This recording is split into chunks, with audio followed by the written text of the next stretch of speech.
Tervetuloa taas tänne Leffahullu YouTube-kanavan pariin. Tällä kertaa jatkuu taas Mikä ihmeen, eli videosarja, jossa on harvinaisempia, eriskummallisempia tai lyhytaikaisia fyysisiä elokuvaformaatteja. Käydään niitä läpi ja kerrotaan vähän niistä juttua. Eli käsittelyssä on formaatteja, jota ei enää ole, jotka on jäänyt unholaan tai joita ei edes meillä Suomessa ollut. Tällä kertaa kuitenkin hieman poikkeus, sillä käsittelyssä on VHS. Eli vaikka tämä on monelle tuttu formaatti, niin nykynuorisolla ei oikeastaan ole hirveästi käsitystä, mikä on VHS, eikä tietoa tästä formaatista. Kyseessä ei ole siis mikään lyhytaikainen formaatti tai edes täysin unhoon jäänyt, koska moni tänä päivänäkin vannoo VHS-kasettien nimeen, mutta silti mielestäni se sopii mainiosti tähän Mikä ihmeen osioon, jonka takia sen otin tähän mukaan. Ja taas kerran mä esittelen myös omaa kokoelmaa ja VHS:n osalla niitä selvästi löytyykin enemmän kuin näissä aiemmissa Mikä ihmeen jaksoissa. Toki eihän meikäläisellä ole niitä juuri nimeksikään, jos vertaa esimerkiksi DVD- tai Blu-rayhin, mutta kuitenkin päätin hieman esitellä myös VHS-kasettikokoelmaani. Eli VHS-kasetit. Tässä on ensin näytetään tämmönen isokoppanen vuokrakasetti Showtimeilta ja sisällä siis tuttuun tyyliin itse kasetti. Ja kasetissa sitten tietenkin lukee tekstiä ja ikärajaa ja näin, ja tuolta vielä tarra. Ja täällä tosiaan kulkee nauha sitten, jossa se leffa on. Ja tuosta ne sitten vetää läpitte. Ja nää isokoppaset tämmöiset vuokrakasetit, nää nyt ollut ihan niitä mitä moni välttämättä muistaa, koska nämä tosiaan oli vuokrakasetteja, näitä oli Ysärin alkupuoliskolla, Kasarin lopulla ja niin poispäin. Ja tää on se perus VHS-kokoluokka, tai sitä uudempaa varsinkin. Bladehän on aika loppupuolella VHSn kulkua, mutta tää on tämmönen peruskasetti ja hieman on pienempi tosiaan verrattuna sitten näihin isoihin. Ja se syy, miksi mä halusin tietty myös tän ottaa, niin hienosti siellä lukee, koska tää ei oo virallinen julkaisu. Otin sen kuitenkin tähän, koska Marvel hulluna oli hauska tää näyttää ja Blade oli elokuva, jota meille ei tullut ollenkaan myyntiin tähän aikaan, joten kaverini mamma tämän sitten toi tuolta rajan takaa, jotta nähtiin vähän Marvelia siihen aikaan. Silloin ei pahemmin Marvel-leffoja ollut. Mutta siis VHS, eli Video Home System. Se oli JVC:n kehittävä tallentavien ja toistavien videonauhurilaitteiden, eli VCR, tallennusmuodon standardi. Ja se julkistettiin vuonna 1976, eli ensi vuonna siitä tulee kuluneeksi jo 50 vuotta, kun VHS näki päivän valon.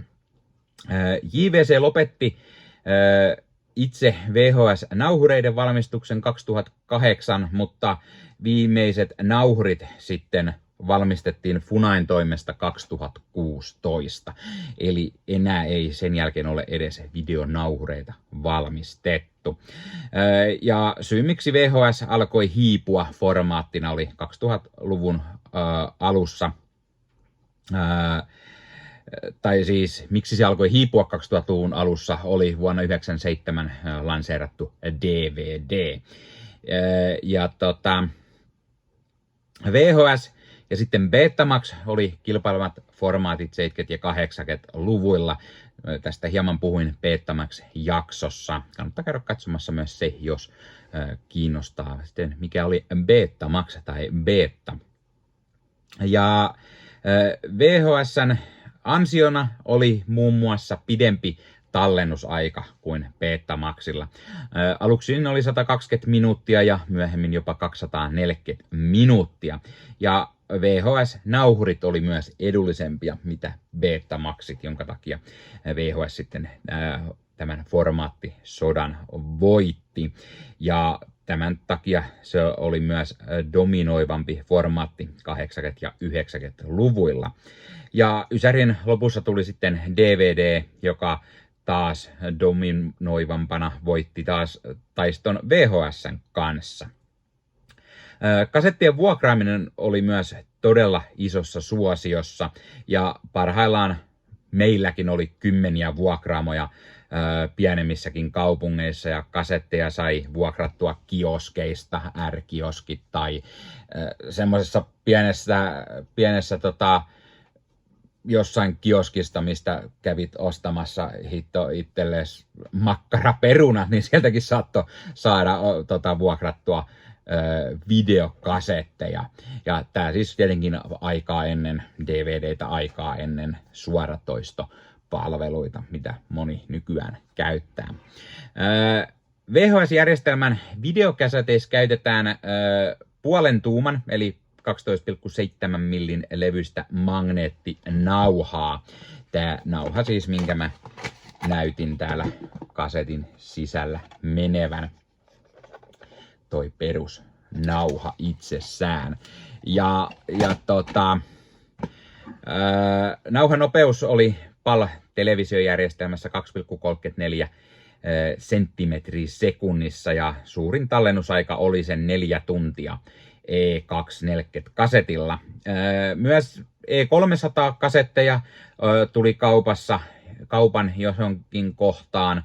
Niissä nauha oli todella ohutta ja saattoi katketa herkästi tai se ei toiminut kaikissa nauhureissa muutenkaan välttämättä luotettavasti ja meni hieman ehkä ryppyyn ja alkoi heti pomppimaan ja muuta. Meikäläinenkin muistaa tosi usein esimerkiksi, kun itse nauhoiteltiin telkkariohjelmia ja sitten ruvettiin katsomaan, niin ei välttämättä toiminut. Tai saattoi olla niin, että kaupastakin kävit ostamassa, niin ei kunnolla sitten toiminut, kun oli ihan uusi leffa, niin siinäkin saattoi olla ongelmia. Tai sitten alkoi olla oma laitteet sen verran kuluneita.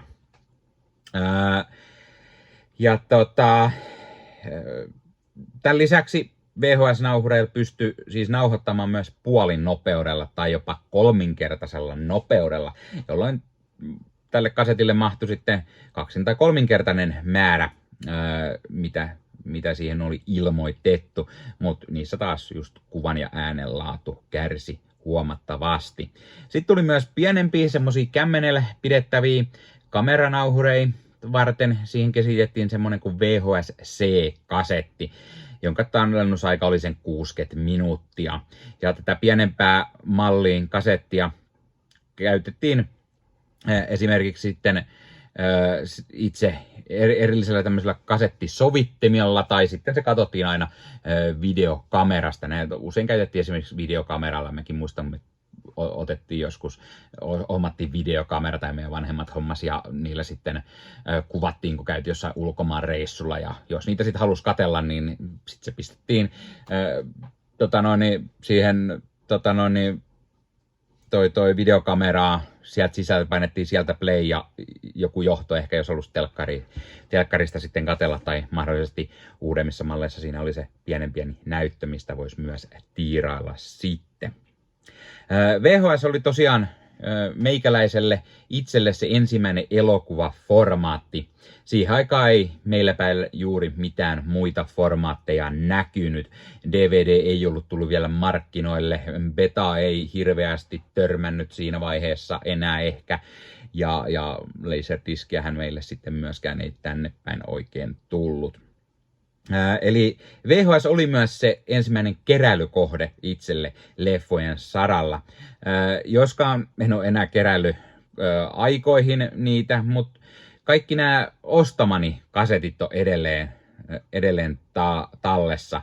kaikki ne semmoset TV:stä nauhoitetut, ne mä heivasin aikanaan pois sitten, kun DVD oli jo niin paljon dominoivampi formaatti ja ne VHS-kaset vei hirveästi tilaa. Tyhjien kasettien ostelu oli todella suosittua ja telkkarista nauhoiteltiin tosiaan niille kaseteille tai kopioitiin kasetilta toiselta, eli oli esimerkiksi videovuokraamosta haettiin nauhuri, oli tuplanauhuri ja ylätiin kasetti sisään ja toiseen tyhjä ja sitten te kopioisi sen sinne tai myöhemmin sitten DVDllä sama homma. Ja tällaisia nauhoitettuja kasetteja meikäläisillä tosiaan oli varmaan satoja ja ne sitten tuli heitetty pois jossain kohtaa varmaan 20 vuotta sitten. Silloin kun mä muutin pois kotota, niin silloin ne tuli heivattua sitten pois. Kaikki myyntikappaleet, muutamia lukuun ottamatta, mä annoin veljelleni säilytykseen. Hänellä oli silloin isompi kämppä, mutta sitten kun hän muutti pienempään, niin hän kysyi, että heittääkö hän pois. Mä olin että älä heitä, vaan otan ne talteen. Emäntä aina kyselee, että onko siinä järkeä, koska eihän mulla mitään soitinta edes ole näiden katseluun. Nämä on vaan keräilymielessä itsellä tätä nykyään. Olisi tietysti ehkä ihan kiva nähdä taas pitkästäkään leffaa VHS-kasetilta. Pitäisi vaan olla sitten ehkä kuvaputkitelkkaria ja niin pois päin. Ja vaikka se VHS-formaattina hiipu, niin moni on nykyään alkanut keräilemään taas vanhoja kasetteja ja joistain uusista leffoistakin on tullut tämmöisiä limited edition VHS-versioita DVD, Blu-ray, 4K, UHD lisäksi. Eli kun VHS on taas tulee voimissaan ja DVDtkään ei vaan ikinä kuollut, niin tällä hetkellä löytyy sitten useampia formaatteja. Joo, toki VHS nyt ei tule kuin muutamia limited editioneja, 1-2 ehkä on tullut viime aikoina. Ja tänä päivänä moni vannookin VHSn nimeen, vaikka se ei kuvan tai äänenlaadullisesti pärjää edes DVDlle tai sit sitä uudemmille formaateille, mutta sen tuoma tunnelma, semmoinen nostalginen fiilis on monelle tärkein aspekti. Tai sitten, että niissä oli usein parhaimmat kansitaiteet esimerkiksi, kun taas nykyään uudemmissa formaateissa käytetään kansitaiteena todella geneerisiä, tylsiä tietokoneella tehtyä kuvia, jotka hämärästi just ehkä liittyy tähän itse leffaan. Noniin, mutta tää oli tämmönen pikainen tietoisku VHS-kaseteista ja sitten on aika varmaan esitellä omaa VHS-kokoelmaa. Eli mulla on lähes kaikki ne kasetit Ysärin loppuun tai 2000-luvun alun kasetteja. Hirveästi ei vanhempia löydy. No, ehkä tää poikkeuksena on Ysärin alusta. Valmistusvuosi on 91, kuten täällä takana lukee. Ja nykyäänhän nämä tämmöiset vuokrakasetit alkaa olemaan melko harvinaisia ja niistä saattaa joistain ihan hyvää hintaakin saada, jos semmoisen lähtee myymään. Mutta käydään pikaisen läpi, mitä löytyy. Helpoin tästä on tietty näyttää tämän ja Bladein lisäksi ne, mitä mulla löytyy tästä heti läheltä. Eli ei tarvii lähteä hirveästi penkomaan. Täällä mulla on Marvel-hyllyssä mun kaikki loput Marvel-leffat, mitä on VHS-nä. Tämmönen nippu, mä itse asiassa hommasin nää viime vuonna. Siitäkin on kanavalla yksi video, kun kävin vähän ostamassa VHS-kasetteja, kun oli paljon myynnissä. Eli X-Men 2, hyvä leffa. Myös se ensimmäinen osa. Tää oli nostalginen ja tää leffa itse asiassa oli yksi ensimmäisiä DVDtä, mitä mä aikanaan hankin. Ben Affleckin Daredevil-leffa. Hauskaa myös tommonen ensi-ilta. Eli vuokrapoistokasetti. Ang Leein Hulkia sekä sitten Blade 2. Eli mukavasti Bladea sitten, kun nuo kaksi löytyy. Kolmonen tuli just sen verran myöhemmin, että siitä ei edes taida olla moista.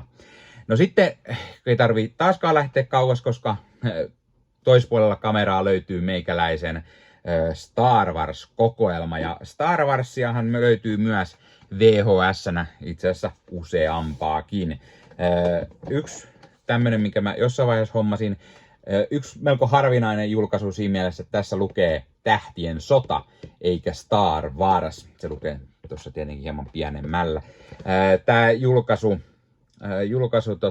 oli just ennen niitä 97 versioita, eli tää on vuodelta 94 Fox Videon julkaisu.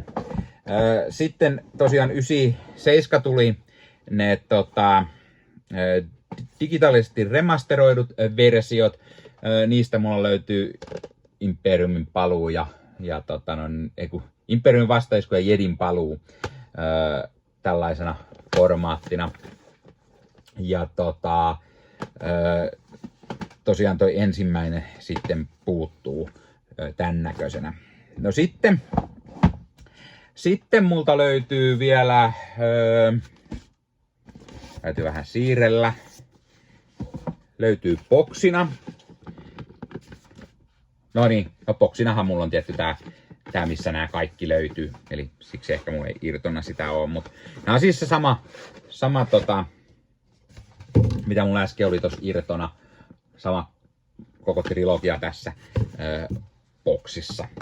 Mä tykkään Star Warsista sen verran paljon, että mulla löytyy Star Warsi aika monta kertaa.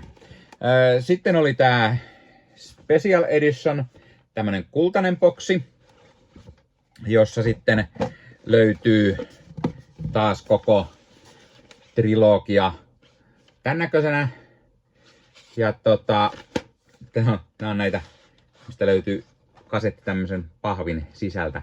Näin. Tää on siis myös ihan meidän suomenkielinen julkaisu. Tätä oli myynnissä aikanaan ihan Suomessa. Ja sitten, koska miksikäs ei, niin pitihän mun ostaa myös tää hopeinen versio näistä leffoista. Tämä ostin ihan kans vuosi 2 sitten varmaan Kirppis-Center Manhattanilta. Sehän oli väärinpäinkin näköjään vähän tuolla. Mutta ne löytyy täältä boksin sisältä myös samalla lailla tämmönen niinku irtokasetit tällatti hyvin samannäköisinä. Nämä on tämmönen hopeinen tosiaan, mutta nämä ei ollut meillä Suomessa, vaan nämä on brittijulkaisuja. Kasetti tulee tuolta samalla lailla siis. Ja tää on widescreen edition, kun tää toinen oli full screen edition, eli siinä oli ne erot muistaakseni. Eli jos halusi katsoa sitten eri kuvaformaateilla nämä samaiset leffat sitten, niin niissä oli tosiaan olemassa sitten 2 eri julkaisua, ja koska mä oon pikkusen Star Wars hullu, leffahullu, niin tottahan toki mulla nämä molemmat julkaisut on kokoelmassa. Sitten katsotaan hiukan enemmän, mitä muuta löytyy. Ai niin, tai onhan mulla tietenkin myös tää esiosa-trilogia, eli Pimeän uhkaa, Kloonien hyökkäystä ja Sithin kosto. Tää tuli ostettu ihan viimitteeksi, ja tää on melko myös sinänsä niinku harvinainen kasetti, koska tää on ihan viimeisiä melkein, mitä meillä Suomessa julkaistiin VHS-kasetteja. Tää Sithin kosto. Tää on tullut 2005 ja silloin oli melko kuopattua jo koko VHS, niin tää tuli tosiaan viimitteeksi vielä ostettua tuossa pari vuotta takapakkia. Ja no itse asiassa onhan mulla tossa myös, koska iso Tarantino-hullu olen, niin Tarantinon Jackie Brown tuli myös ostettua. Tää oli niitä, mitä mä viime vuonna ostin VHS:lle itselleni kaiken näköistä. Ja sit katsotaan vähän mitä muuta löytyy. Sitten on muutama, mitä täytyy näyttää erikseen. Eli ison Renny Harlin fanina. Myös ostin viime vuonna tämän Cliffhangerin tämmöisenä isokoppasena. Valkokangas elokuva Finne Kino näköjään lukee. Piti saada myös vähän rennyä VHS:lle. Sitten yksi leffa, mistä moni ei ehkä tykkää. Jingle All The Way. Isäni on turpomies. Tää mä säilytin ihan vaan siksi, koska iso Arska-fani, mutta tää on muoveissa. Junnuna silloin aikanaan, kun tää leffa tuli, mä sain yhtenä jouluna joululahjaksi 2 kappaletta. Ja mä olen säästänyt tämän yhden kappaleen, mikä on muoveissa. Muoveissa se saa pysyäkin. Isona Kevin Smith-fanina Jay ja Silent Bob iskevät takaisin. Tää on itse asiassa elokuva, mitä ei koskaan ole tullut meillä tänne Pohjoismaihin uudempana formaattina. Ei ole DVDnä, ei ole Blu-rayna, 4K:na. Isona Kevin Smith-fanina se vähän ketuttaa. Aina on välillä miettinyt, pitäisi tilata ulkomailta, mutta se sitten usein maksaa sen verran, niin en ole vielä tänä päivänäkään tilannut, vaan tällä mennään. Vaikka mulla laitteet sen kattomiseen, niin viimeksi mä katsoin tämän muutama vuosi sitten digitaalisena. Joo, ruvetaan sitten tosiaan näyttämään. Mulla tosiaan on aikamoinen kasa tätä. Ja Get Shorty, hyvä pätkä. Isona Travolta-fanina tuli joskus tää hommattua, tai siis, no, mä oon ollut melko junnu siinä kohtaa, kun tää on tullut hommattua, niin en tiedä olinko silloin iso fani, mutta se on ehkä syy, miksi mä tän on säästänyt. MGM Presents-sarjaa. Ja junnuna mulla oli siis totta kai tosi paljon Disney-klassikoita, ja enhän mä niitä ole pois heittänyt, eli Disney-klassikoista löytyy tietty Peter Pan esimerkiksi, suomeksi puhuttunakin löytyy. Joo, Halloween 5, Kirous, ne tuli jossain vaiheessa ostettua tosiaan Halloween-sarjan fania tuli hommattua, niin pitihän sekin myös säilyttää. Iso Jim Carrey-fani, valehtelija. Totta kai piti hommata. Tappava ase, 4, lisäety Pure Lethal. Mä muistan tän silloin joskus, kun tää tuli hommattua. Olikohan, tai just siinä varmaan hiukan ennen, kun DVD on lyönyt isosti läpi. Et mä oon ehkä mä oon ostanut jopa molempia siinä vaiheessa. Tästä on ollut lähes viimeisiä, mitä mä oon ostanut. Mä muistan, että tässä oli tämmönen dokumentti. Siis tää ei hirveän usein löytynyt VHSista ainakaan siihen aikaan. Lisää Jim Carreytä, The Mask, Naamio, yksi parhaita kärreistä edelleen. Disney Leijonakuningas, no se on edelleen yksi parhaista Disney-piirretyistä. Löytyy myös VHS:llä siis. Sitten on Arnold Schwarzenegger Running Man, juokse tai kuole. Tästä on tulossa just uusi versiokin. Mä oon nähnyt tämän varmaan kerran.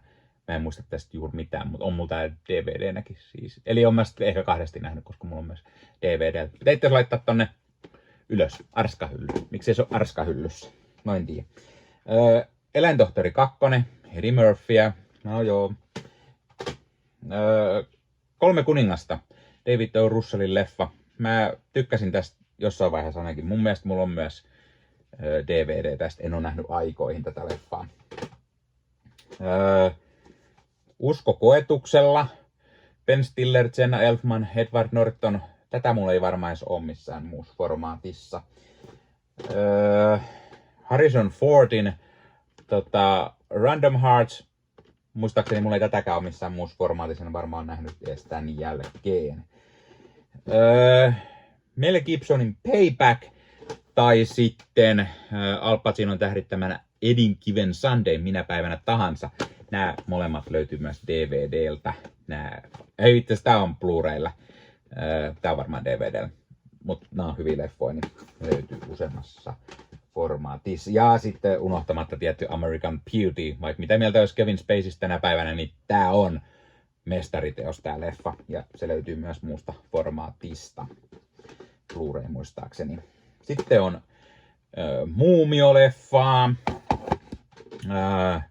Beethoven 3. Totta kai vähän muutakin tappavaa asetta, veikkaamaton versio.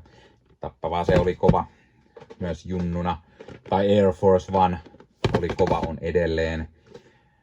Jumanji, Ansa viritetty, se on Connori-fania jo. Catherine Zeta-Jones, hei, oli totta kai kova. Nyt tulee jo kameran eteenkin pinot. Täytyy pinota muualle. Penelope Cruz, Woman on Top. Tätäkään mulla ei varmaan mistään muusta oo, mut seksikäs komedia tulisesta rakkaudesta. Penelope Cruz. Tää on teinivuosina ostettu, joten sen takia sen selvästi ostettu. Sitten junnuna Riku Rikas oli kovaa settiä. Warner Brosin tämmönen Family Entertainment julkaisu. Tää tuli monesti katsottu aikanaan. Coyote Ugly. Tääkin oli kova. Silloin joskus en ole nähnyt. Manchester United Beyond the Promised Land. Tää on itse asiassa tämmönen dokkari-leffa. Veljeni oli kova futisfani. On sitä edelleen niin. Tai itse asiassa hänen. Mutta mä tän sain oman kokoelmaani aikanaan. Legendaarinen Erin Brockovich. Mä en oo itse asiassa varma, onkohan mulla tänä päivänä. On mulla varmaan nyt jo ostettu jossain muussa formaatissa. Mä oon oikeasti nähnyt tän viimeksi VHS-kasetilta silloin kun se on tullut. Lancelot, ensimmäinen ritari, löytyy myös muista formaateista. Hyvä leffa. Austin Powers, kumma jätkä. Oli se kumma jätkä. Kova leffa. Scream 3, isona Scream-fanina. Stuart Little 2, en muista siitä mitään. Flintstones Viva Rock Vegas, tää on se huono jatko-osa. Ei paljon sanottavaa. Ace Ventura, luonto kutsuu. Lisää Careytä totta kai. Ja Austin Powers, agentti, joka tuuppasi minua, koska pirun kovaa menua ja meininkiä. No sitten Dracula 2001. Mä vaan tykkään, mun mielestä tää on hyvä Dracula-leffa. Geralt Butler Draculana. Sitten on aikaa kun tää leffa on tullut ja Butler oli hyvin nuori uransa alkupäässä. Lisää kovaakin kovempaa meille Kipponia. The Patriot. Tykkään tästä leffasta. Sitten pikkusen Tim Burtonia. Johnny Depp, Christina Ricci, Peter Rasmussen. Sitten Marlon Brando, Robert De Niro, Edward Norton ja Valtikka. Tämä taisi olla Brandon viimeinen leffa, tai ihan viimeisten joukossa, ellen väärin muista, ennen kuin hän menehtyi. Seikkailija Thomas Crown, Pierce Brosnan, René Russo. Mä en usko, että mulla on tätä uudemmassa formaatissa. Ei muuten varmaan Valtikkaakaan. Sitten Jack Norrisin Kyttäjäkoira.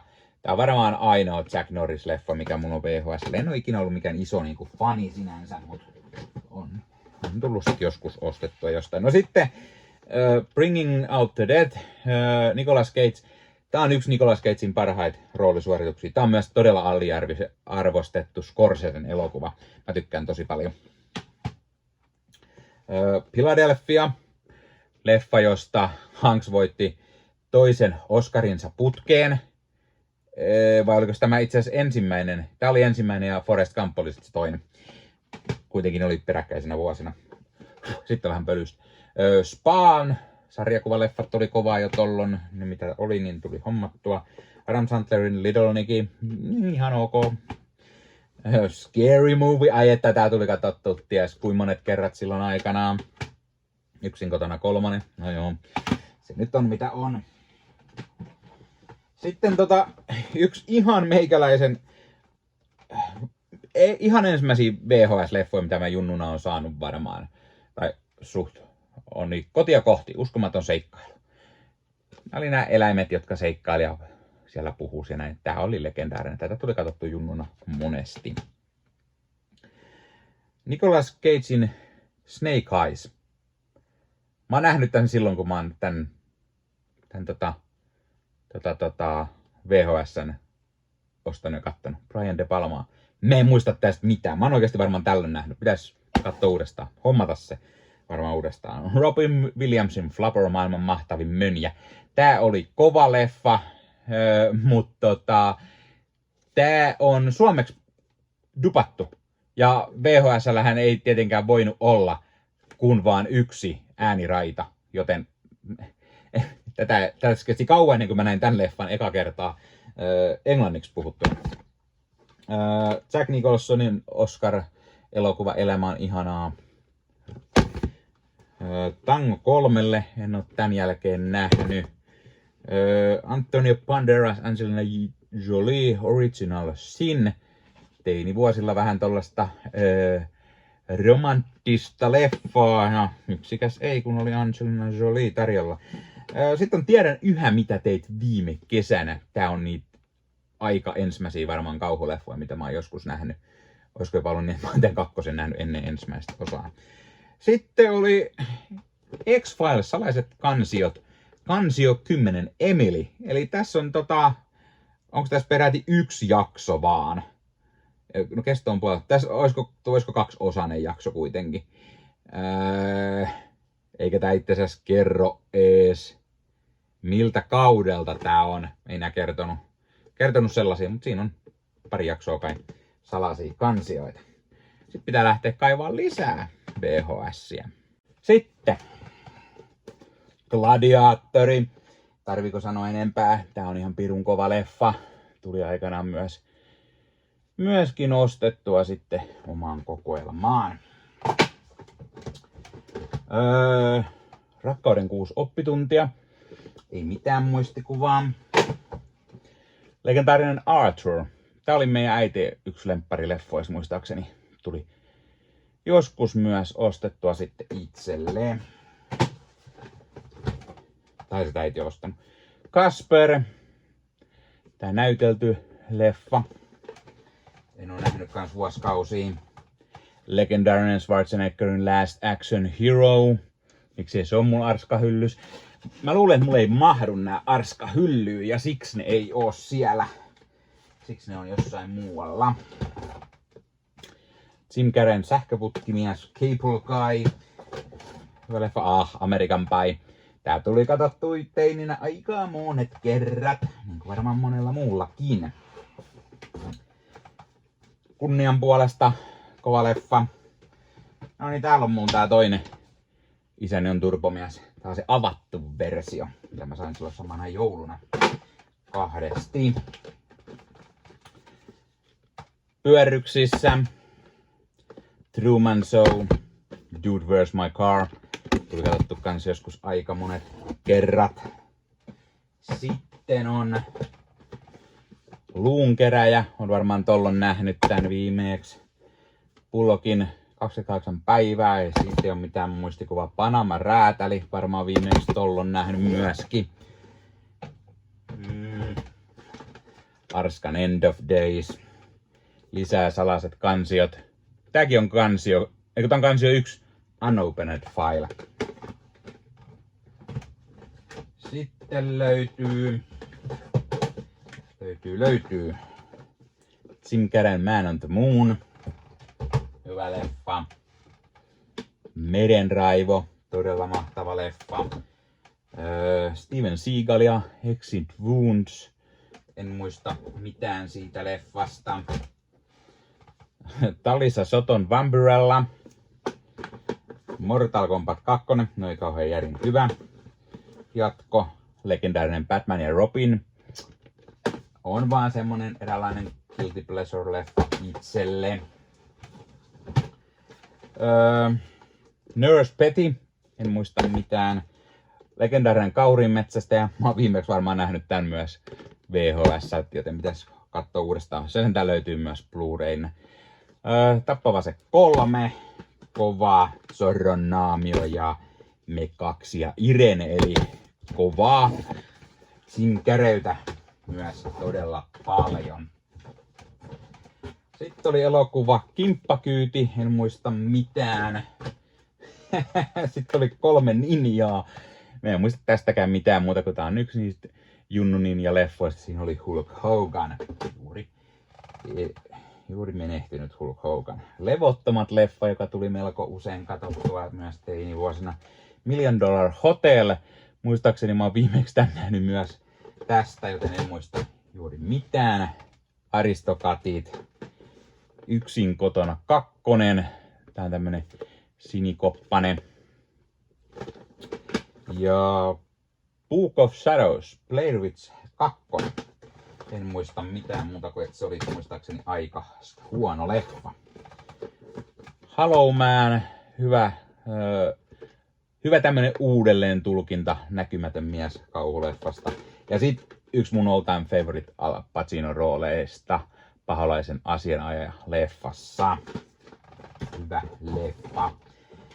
Sitten oli Halloween 4 radalla. Lisää salaisia kansioita. Kansio 6. Eli mulla oli vaan muutama sieltä täältä. Sitten Mel Gibsonin Mitä nainen haluaa. Tuli monet kerrat katsottu. Puolettu 60 sekunnissa. Ja American Psycho. Olen nähnyt oikeasti varmaan myös viimeksi VHS:ltä. Ja legendaarinen Tom Cruisen Mission Impossible 2. Mä tykkään tästä kakkososasta todella paljon. Siinä oli meikäläisen VHS-kokoelma. Eli ei nyt ihan hirveän paljon, mutta oli nyt kuitenkin jotain. Mä luulen, että mä näytin jopa kaikki, mitä mulla VHS-kasetteja on edelleen tallessa. Eli kaikki, mitä mä oon ikinä ostanut. Ellei tää jossain piilos ollut joku yksittäinen, ei kuulu johonkin kokoelmaan vielä. Mutta mä en nyt ainakaan usko. Hei, pistä kommentteja. Tiesitkö sä ennestään, mikä on VHS?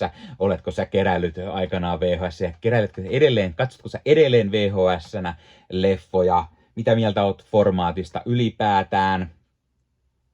Ja mitä sä tykkäät näistä Mikä ihmeen videoista? Ja mitä oot mieltä, pitäisikö tehdä myös esimerkiksi Mikä ihmeen DVD jossain vaiheessa? Tai onko joku muu semmonen harvinainen vanha formaatti, mistä pitäisi tehdä jakso, mistä en ole vielä tehnyt.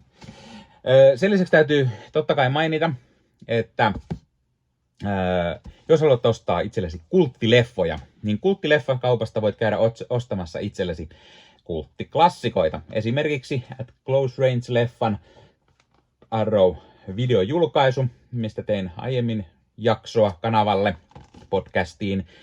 Kun käytät koodia LEFFAHULLU yhteen ja isolla kirjoitettuna, saat 10% alennuksen ostoksistasi.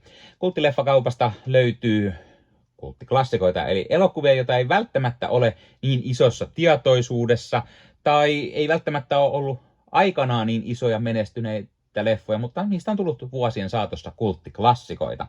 Kulttileffakaupasta löytyy niin DVDtä kuin Blu-raytäkin, ja hyvin paljon tuontiversioita, eli esimerkiksi Briteistä tai Saksasta. Kaikki kuitenkin alue 2, eli Euroopan julkaisu, joten ne toimii meillä kaikissa laitteissa. Tekstitystä niissä kaikissa ei välttämättä ole, mutta on myös paljon Suomi-julkaisuja, DVDtä, Blu-rayta, joten kannattaa aina tarkistaa, kun ostelee sieltä. Ja laita ihmeessä kommentteja. Oletko ostanut jotain kulttileffakaupasta, vaikka meikäläisen innoittamana tai käyttäen meikäläisen alennusta. Sieltä löytyy oikeasti hyvä valikoima kaikkia legendarista leffaa. Ja usein niitä leffoja saattaa olla ihan vain se yksi kappale. Eli jos nyt menet katsomaan sinne ja näet siellä jonkun elokuvan, jonka vähän mietit, että pitäisikö ostaa, niin kannattaa tarttua, koska sitä ei välttämättä enää huomenna sieltä löydy. Ja hei, jos katsot YouTuben puolelta, niin pistä peukkuun, jos pistä kanavatilauksen muistoskellosta päälle. Näet aina, koska tulee uusia videoita ja sen lisäksi auttaa kanava kasvamaan. Eli kiitos kaikille, jotka olette kanavan tilanneet. YouTuben puolella siellä on jäsenyydet, superominaisuudet päälle. Sieltä voi jäsenet tulla kanavan jäseniksi ja sieltä saa erikoismainintaa esimerkiksi tohon nimen, kun on kanavan jäsen, ja sit saa erinäköisiä hyviä asioita, näkee ennakkoonkin. Esimerkiksi tämänkin on nähnyt varmasti jo aikaisemmin, jos on kanavan jäsen, tämän videon sieltä, ja muita videoita tulee. Esimerkiksi täällä on paljon täällä leffahuoneessa kaiken näköistä, mistä on tulossa lähiaikoina varmasti video, niin niitäkin näkee sitten ennakkoon, kun on kanavan jäsen. Joskus tulee jopa pelkästään jäsenille tarkoitettuja videoita. Ja sen lisäksi on kaikki korostettuja vastauksia ja tila- ja tämmöisiä merkkejä ja muuta kaikki. Kyllä te tiedätte YouTube-juttut.